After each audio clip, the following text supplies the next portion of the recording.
Good morning, everyone. My name is Abdrahim El Karfa, Professor of Applied Linguistics and Semantics at Sidi Mohammed Abdullah University, the Faculty of Letters and Human Sciences, Dhar Mehraz Fez, the Department of English. And welcome to this lecture on traditional views on meaning and historical semantics. I hope that you find this series of lectures on semantics helpful.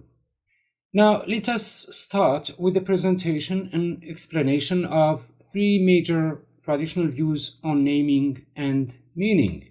These views differ essentially with respect to the basic problem of the nature of the relationship between words and objects in the word to which these words refer. This very basic relational problem divided ancient Greek philosophers and logicians into three major positions on meaning and naming. The three positions are the naturalist perspective, the second is the conventionalist perspective, and the third one is the conceptualist perspective. Let us start with defining the naturalist view on meaning and naming. The naturalist perspective on meaning and naming holds that there is a natural relationship between objects in the real world and the names that are attributed to them. The proponents of this position supported their explanation by the existence of a number of onomatopoeic words in natural languages. Onomatopoeic words are words whose phonetic form and the sounds making up those forms are an imitation of the original sounds that exist in nature to which they refer to, such as the words splash and crash in English, and the words, for example, rad and al-barq in standard Arabic, and there are a number of examples in other languages. However, one of the major criticisms leveled against this explanation of the relationship of naming is that this perspective does not account for the majority of words which are not onomatopoeic in nature, such as the words, for example, happiness and the word meaning and the word concept themselves, which do not yield any kind of explanation on the basis of the similarity between their form and their meanings. The second perspective is the conventionalist view on meaning and naming.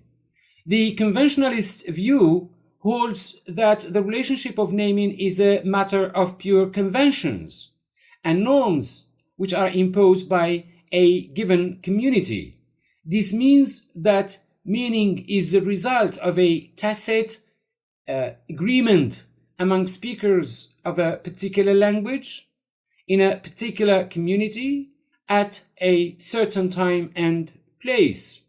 The proponents of the conventionalist view supported their explanation of naming with reference on the fact that the number of onomatopoeic words in natural languages are very limited. The third perspective is the conceptualist, which is considered as a more advanced view on meaning and naming. The conceptualist view relates words and things through the mediation of concepts of the mind. Contrary to the naturalist view and the conventionalist view, which consider that the relationship is a direct one between words and the objects they refer to in nature or society, regardless of the source, the proponents of the conceptualist view thought that forms of words signify things on the basis of the fact that these forms are thought to be associated with concepts in the minds of the speakers of a given language. That is, there is a process of conceptualization which allows to store some images of the objects and of the objects in nature, of the objects words refer to, through storing some images of both the object and the shape of the word. As such, concepts constituted the meanings of words. Hence, according to the proponents of the conceptualist view, meaning relationships are diagrammed in the form of a triangular. That is, the relationship of naming and meaning is a triangular one. It is not direct. It is not a triangle. It is not direct, and it is not a linear relationship. The conceptualist perspective on meaning holds that there is no direct link between words and what or who they refer to in the real world. For example, a word like table was taken to be a sign with a form, that is, its orthographic shape or phonetic form, and meaning, the fact that it conveys a specific object in our minds. Now, let me present some concluding remarks about the three perspectives, the three explanations on meaning and naming. The first and most important remark is that words are the basic unit of analysis of meaning. This means that the meanings of sentences were not an issue within the framework of the three perspectives on meaning, and the meanings of sentences were not accounted for and explained within these perspectives.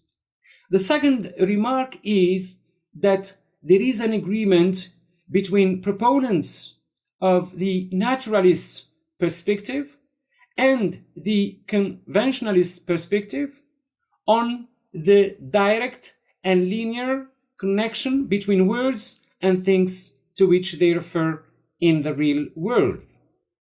The third remark is that these views remain vague and imprecise from a scientific point of view. This means that the scientificity of the three explanations introduced by the conceptualist view, the conventionalist view, and the naturalist view, their scientificity is questioned, and their ability to theorize meaning and explain meaning is also questioned. The fourth remark is that within these perspectives, meaning was not studied as an end in itself, but as a part of philosophy, which means that the goal was not to found a theory of meaning or a semantic theory, but meaning was part of philosophy and served the goals of philosophy and philosophical thought. The fifth remark is that meaning was subject to rigid philosophical analysis, which sometimes resulted in total confusion. Confusion which goes contrary to the goals of a semantic theory, which should aim to provide better explanation and better coherent understanding of meaning and meaning phenomena. The sixth remark is that the terminology and the conceptual constructs used in traditional analysis of meaning were far from precise. For example, the words concept and meaning themselves were not clearly defined and demarcated.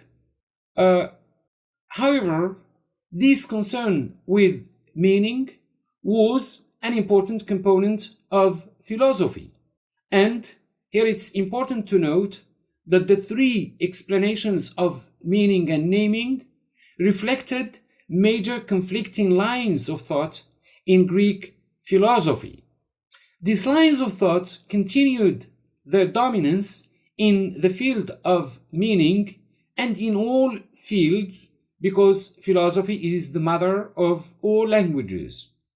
They continued their dominance until the late decade of the 19th century, when historical semantics was introduced as an emerging, scientific, independent field of study concerned with the study of meanings of words.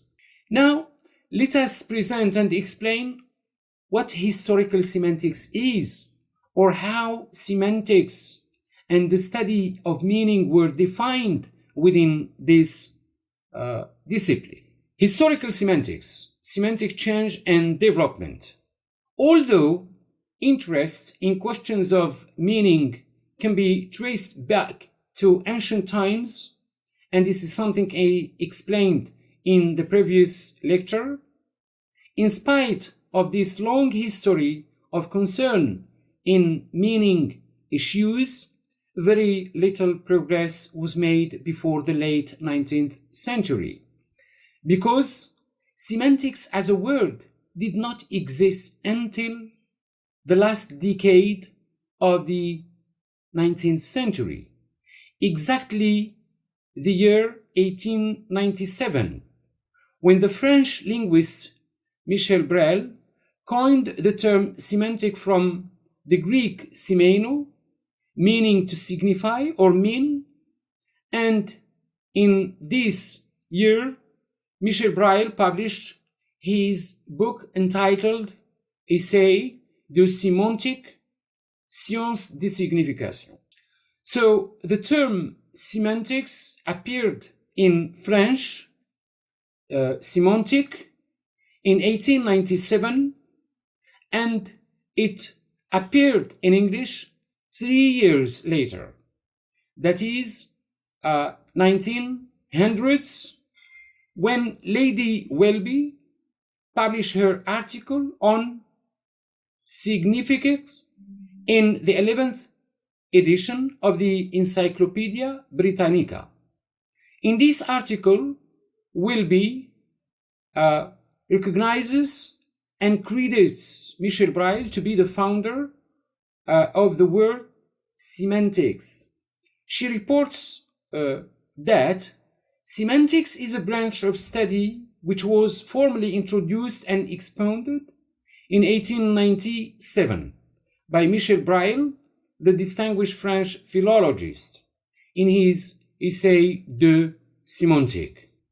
Now the question that arises, how Brel first understood the term semantics, how Brel used the term semantics, how he defined the term semantics and its scope.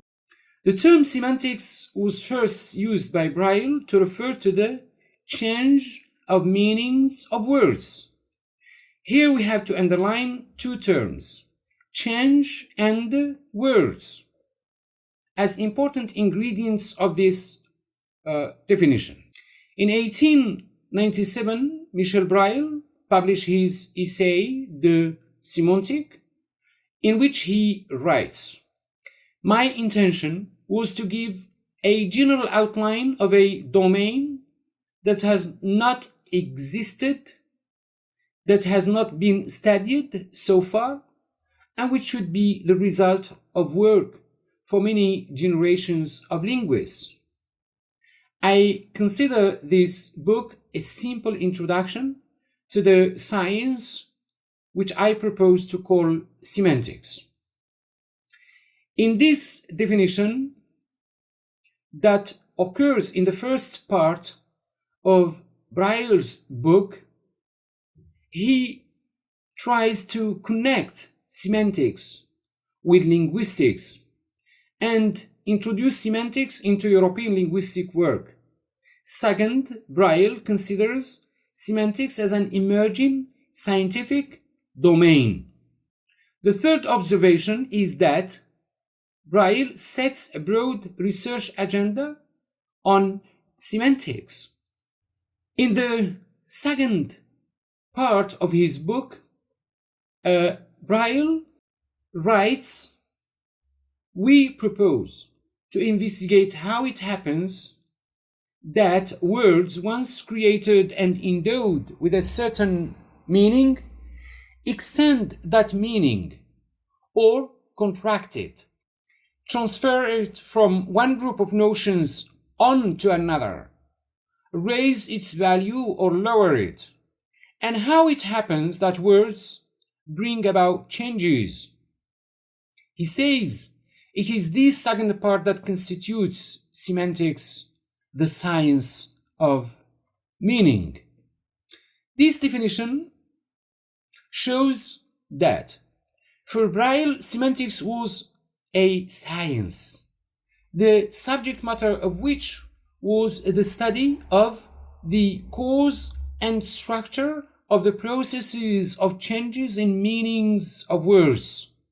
So here we have two important aspects of defining aspects of historical semantics, which are the processes of changes in words' meanings and in the causes that motivate that change.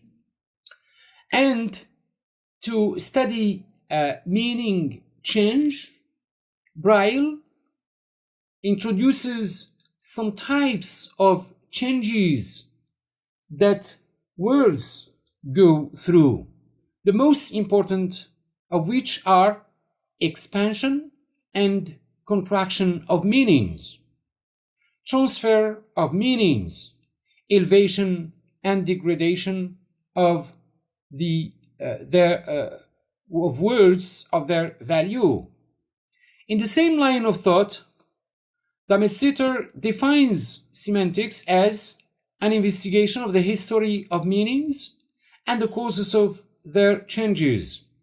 This definition is a good one because it's short and it is concise and coherent, and it introduces the most important and articulates the most important defining elements of semantics and its scope, which are the history of meanings, that is, their changes, and the causes of their changes. In the same line of argument, Van Dries postulates that semantic study should be based on data concerning changes in meaning in all languages.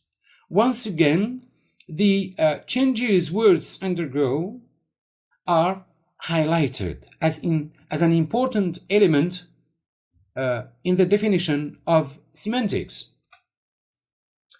Similarly, Bolachowski, in his book Introduction to Linguistics, defines semantics as a branch of linguistics which is concerned with the meaning and the changes in meaning of words. Bolachowski, in this definition, interprets meaning as the content of the word, revealed by connections with reality. He also argues that the proper meaning of a word is shaped by the history of its connections with reality. And of course, reality is ever changing over time and space. It is not stagnant and it is not static. For Bolachowski, the essence of meaning is then the causes of changes in meanings and concrete forms of such changes. In the same line of thought, Dorowski argues that semantics should be understood as a part of linguistics, that is, a science of the meanings of words and the history of such meanings. For Dorowski, the linguist should approach the meanings of words from the social and historical point of view. Once again, for Michel Braille, the founder of semantics, explains that, or historical semantics, he explains that we must realize the extent to which it is necessary that our knowledge of language be based on history, and that only history can impart to words that degree of precision which we need in order to understand them well.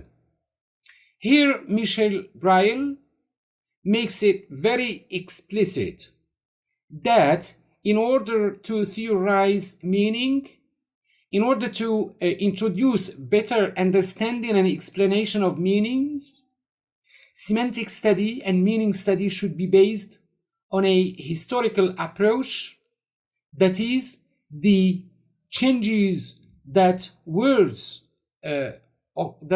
undergo and why they occur the way they do over time and space. Drawing on this brief overview of historical semantics, it is important to note that the subject matter of semantics within this perspective is the meanings of words, changes in meanings, and causes of such changes, which means that historical semantics was not only concerned with the changes that words, meanings go through, but also the explanation why these changes take place in the ways they do. Scholars and researchers in the field of historical semantics suggest and recommend that the starting point in the study of the change of meaning is to classify the types of change that occurs.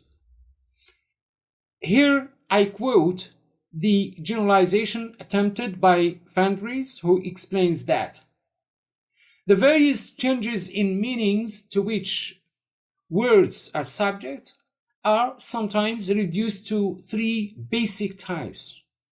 They are contraction, expansion, and shifting. Contraction occurs when there is a transition from a general to a specific meaning. Expansion is when the transition happens from a specific to a general meaning. So it is the other way around.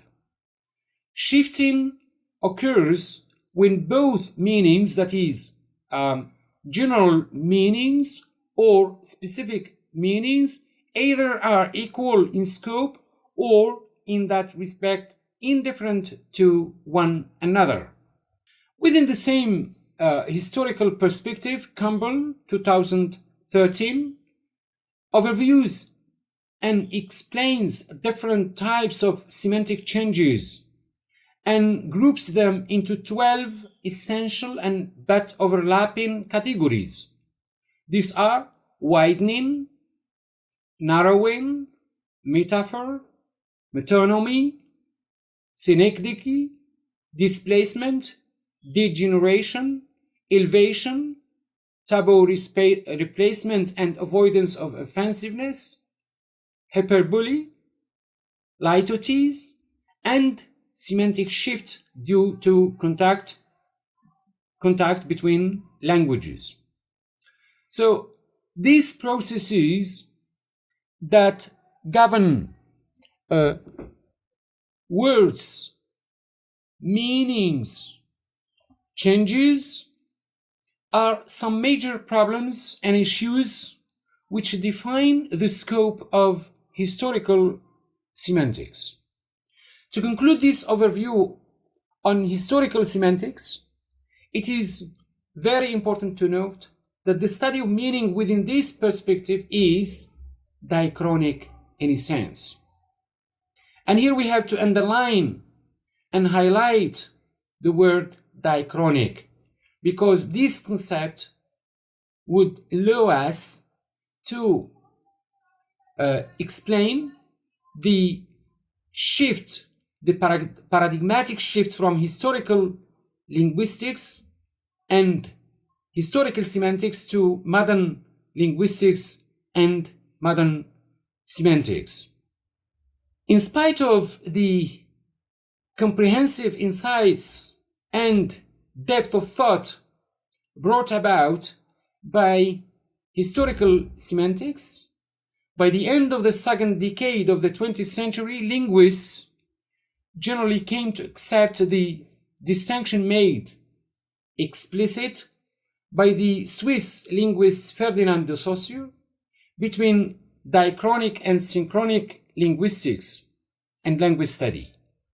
And since then, that is, since the publication of de Saussure's work in 1916, 3 years after his death, since then, linguists have concentrated on the synchronic study of language, which was considered as scientific, because it allows the study of language phenomena as static phenomena, which allows more scientificity and more precise explanation and theorizing of meaning phenomena.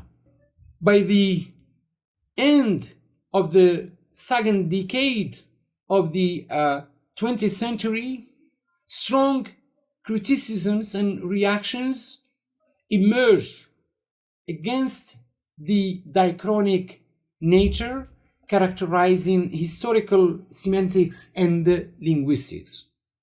For example, proponents of structuralism maintained that Haupt-Breuil, and they explicitly stated that Haupt-Breuil saw the discipline of semantics and the study of meaning need not concern them, that is, the structuralists.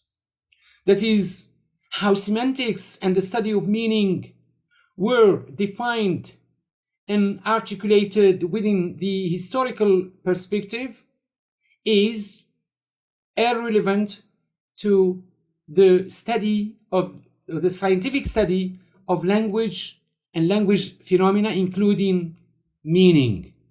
Because for a structuralist, a language is not a historical phenomenon, but a system in which determinate forms are related to meanings that are also determinate.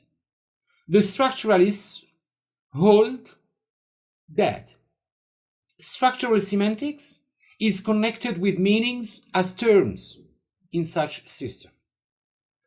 I will not dwell long on these issues, which are the subject matter of the next lecture. So in the next lecture on semantics and modern linguistics, I will start with the discussion of this paradigmatic shift from historical diachronic language and semantic study to synchronic study of language, which constitutes one of the most important fundamentals of structuralism, which is itself a foundational school of modern linguistics. Thank you very much for your interest.